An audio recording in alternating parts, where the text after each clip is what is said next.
아내가 지난밤 이상한 꿈을 꿨다더라고요. 온 집에 물이 들어와서 가득 차는 꿈인데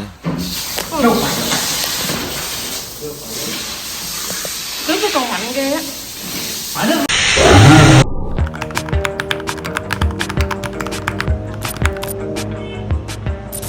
안녕하십니까. 9개월 후 호치민에서 가장 행복한 남자 진정월남 인사드립니다. 오늘은 올리려고 찍은 영상은 아닌데 이걸 또 겪어보니 편집할만 하겠더라고요. 한 달 평균 급여 40만원 정도인 베트남 젊은이들이 급여보다 비싼 임대료 아파트에 거주하는 방법이랄까? 베트남 MZ세대의 창조경제 이야기 시작합니다.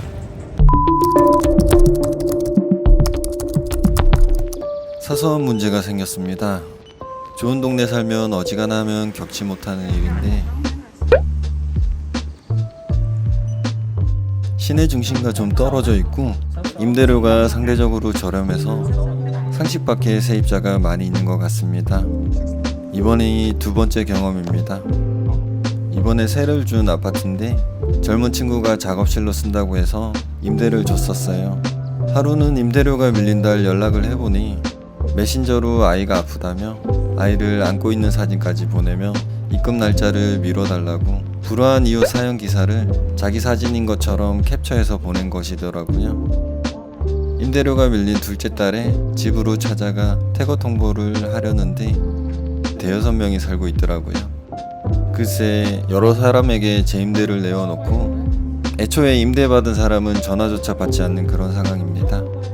사정 확인이고 뭐고 바로 내보내기로 했습니다.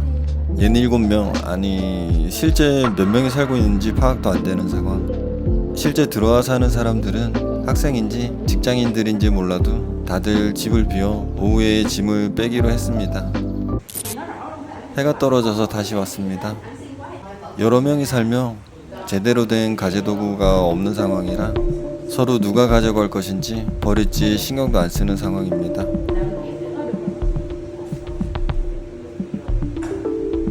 공안을 부른다니 그제서야 가구들이 빠져나갑니다.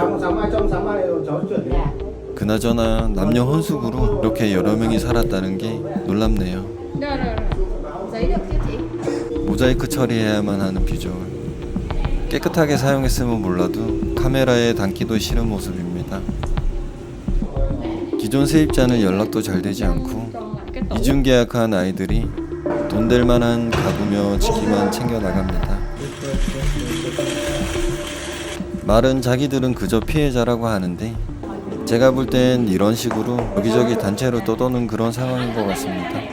사실 베트남 어린 친구들이 받는 급여로 온전히 혼자 살 수 있는 여력이 되는 친구는 별로 없습니다. 그나마 빨리 알게 돼서 집이 크게 상하지 않아 다행이라고 생각합니다.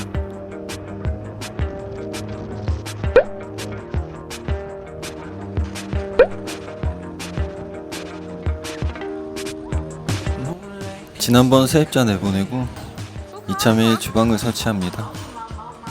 이상한 세입자가 들어온 이유가 아무래도 깡통 옵션으로 저렴하게 월세를 내놓은 게 문제였던 것 같습니다. 옵션을 설치한 다음 월세를 좀 올려 내놓는 게 앞전 세입자 같은 사람들은 최소한 걸러낼 수는 있을 것 같습니다. 이제 베트남에서 아파트 인테리어 하는 일은 일상이 된 기분. 인테리어 디자인 업체를 중간에 끼지 않고도 이제 별탈 없이 진행 가능합니다. 베트남은 가구 제작 업체 수준이 천차만별이라 아파트에 가구 들고 들어와서 MDF 먼지 날리며 시공하는 업체가 있고 이렇게 딱 완성 쳐서 깔끔하게 시공하는 업체가 있더라고요. 한국 분들은 겪어보시지 않으면 에이 설마 하실 거예요. 진짜 다른 베트남 유튜버 분들 가구 설치한 영상 보니 기가 차더라고요. 저도 아파트 인테리어는 이골났다고 생각하는 순간 차가운 물 배수관을 스스로 잠그지 않았습니다. 아내가 오늘 아침 어젯밤 꿈 꿨다고 하더라고요. 온 집에 물이 밀려 들어와서 가득 차 넘치는 꿈인데 무슨 꿈일까 생각했어요. 바로 이거였습니다. 아내와 작업자분들 마실 거리 좀 사러 아래에 내려왔습니다. 작게 신경 쓰면 나중에 작은 뒤틀림이나 실리콘 문짝 밸런스 등 더 많은 것들을 웃으며 요구할 수 있습니다. 뭐 하나 부족한 거 수정 요청하면 꼼싸워하며 얼버무리는 경우가 많더라고요. 그럴 때마다 스트레스 받지 말고 시원한 얼음 음료 한 병, 달달한 군것질 하나면 모두 해결됩니다. 커튼도 이상하게 달려있고 세입자 한번 잘못 받았다가 손볼게 맞습니다. 부러뜨려 놨네요. 이것도 문화 차이인지 한국은 어지간하면 새 들어 살면 망치질 하나도 신경 쓰며 조심해서 쓰지 않습니까? 겪어보니 베트남은 그런 거 없습니다. 왜 보증금 2달치인지 새 주기 전 품목 하나하나 촬영해야 되는지 이제야 이해가 가더라고요. 한국 분들은 보통 보증금을 돌려받으시는데 베트남 세입자들은 집을 막 굴리다가 이사 갈 때가 되면 보증금 포기하고 도망가듯 나가는 결말이 많더라고요. 뭐 나쁜 점 이야기하고자 하는 건 아니고요. 문화 차이 아니겠습니까? 차나 오토바이도 긁어놓고 그냥 가버립니다. 처음엔 도무지 이해가 안 가고 화가 나서 주체를 못했었지만 제가 화를 내고 불안한 모습을 보이면 그런 절 지켜보는 아내가 힘들어 하더라고요.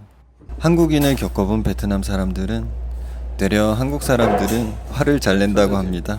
노력하니 나아지긴 하더라고요.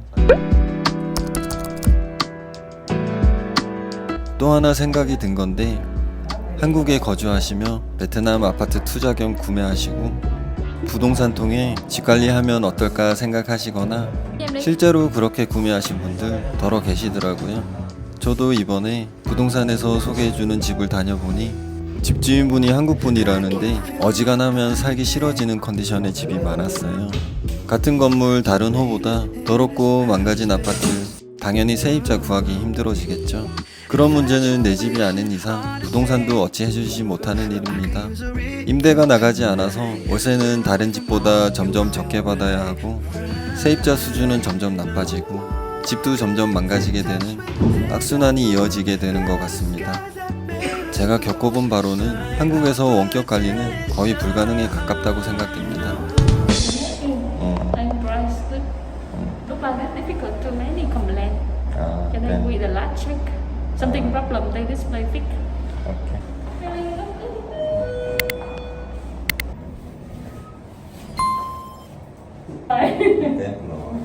This year how many?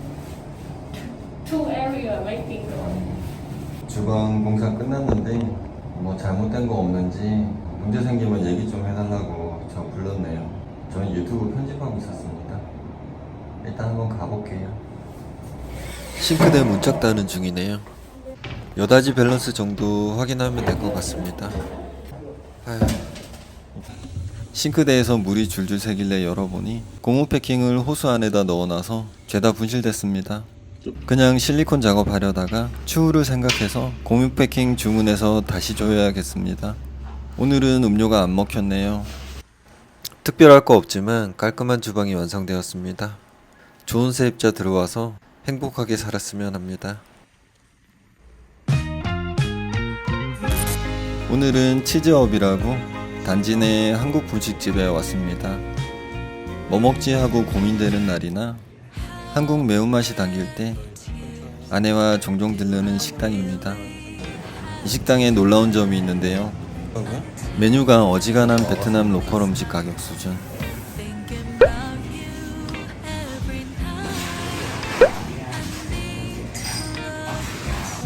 양도 베트남 현지화라 한국식 식사량이 조금 부족한 느낌입니다. 하지만 서너 가지 메뉴 시켜 이것저것 먹는 재미가 있는 곳입니다. 오늘은 아내가 어묵탕 먹고 싶다고 해서 왔어요. 오늘도 이렇게 행복한 베트남의 하루가 지나갑니다. 오늘도 부족한 영상 시청해주셔서 감사합니다. 구독, 좋아요 하시고 행복하시길 바랍니다.